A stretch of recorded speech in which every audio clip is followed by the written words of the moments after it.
easier to celebrate when you are on a private jet. Yes, it's easier to celebrate when your dad just got paid. Yeah, it's easier to celebrate when you just finish having custard and akara for dinner.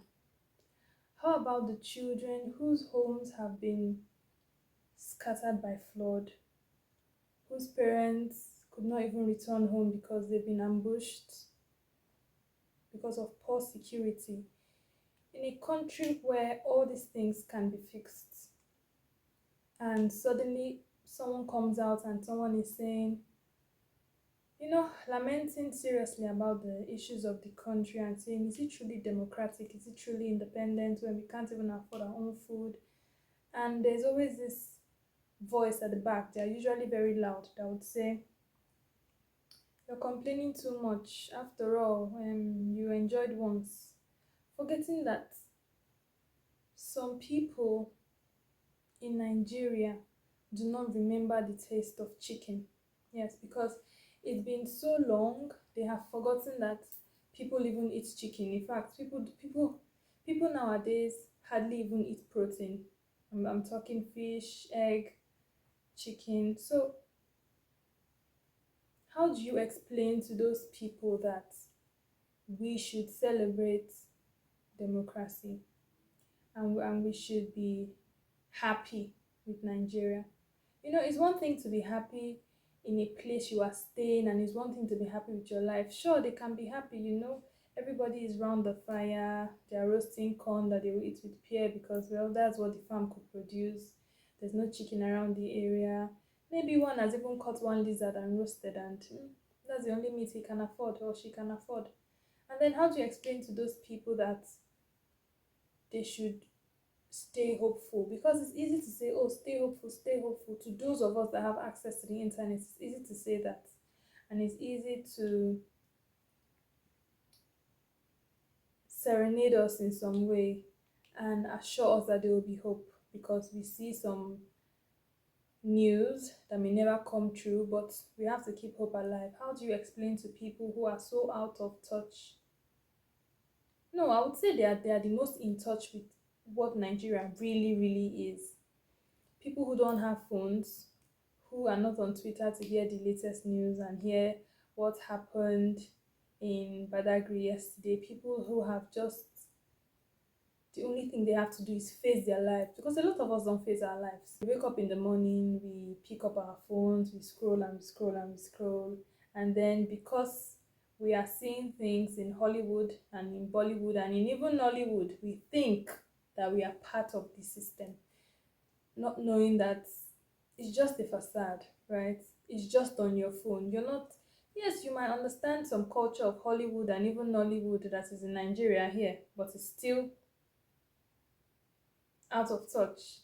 You may understand that, you may see it, and you think that, oh, because you are seeing it, it makes you part of the culture. But those people will look at you in real life like a monkey because they do not know you. It's giving get behind me, Satan. They don't know you. So Nigeria is our reality. Nigeria is our home. And those group of community school children are watching you pass with your very expensive Rolex. It's a very confusing thing. It's not to say, oh, don't enjoy the money you have worked for, but who do you become when things work out for you, right? Who do you truly become? Because it's easy to say, oh, I can just fly abroad. If I just fall sick, I'll fly abroad, forgetting that the whole process before you do that, you still have to do it in Nigeria. And in Nigeria, your money can fail you. We've seen it countless times with hospitals. You can have all the money you're willing to pay, but the system is not just functional. So how do you tell these people that have suffered, that Nigeria has happened to them, people that have been killed because of poor systems, people that have lost their parents because of poor systems, people that have had to repeat classes not because they were dull students, not because they didn't have the money, but the system was just poor. How do you explain to those people to celebrate democracy, to celebrate Nigeria, to stay, to anchor the country? So it's all these things. So when we are talking, you know. Don't be so quick to say, I'll just fly out, I'll do trust fund for my children, and me and my friends will just leave if it gets too difficult. You forget that airlines too can fail, and it's a Nigerian thing. Healthcare can fail. And God forbid you bought that very expensive car because, well, you're so out of touch now with the current happenings in Nigeria. You bought that very expensive car, and God forbid, it will happen to you, it will happen to me by the grace of the Lord. And now something happens, the car smashes, and your bones are broken. I don't know any flights as I don't know if you can go to any country in 20 minutes. Your bones are broken in Nigeria, and then you have to be rushed into a hospital. You say, oh, I can just rush into a private hospital. But things can still fail because the country itself needs a reformation. And I've been reading books about it, and people have talked about reformation over and over again.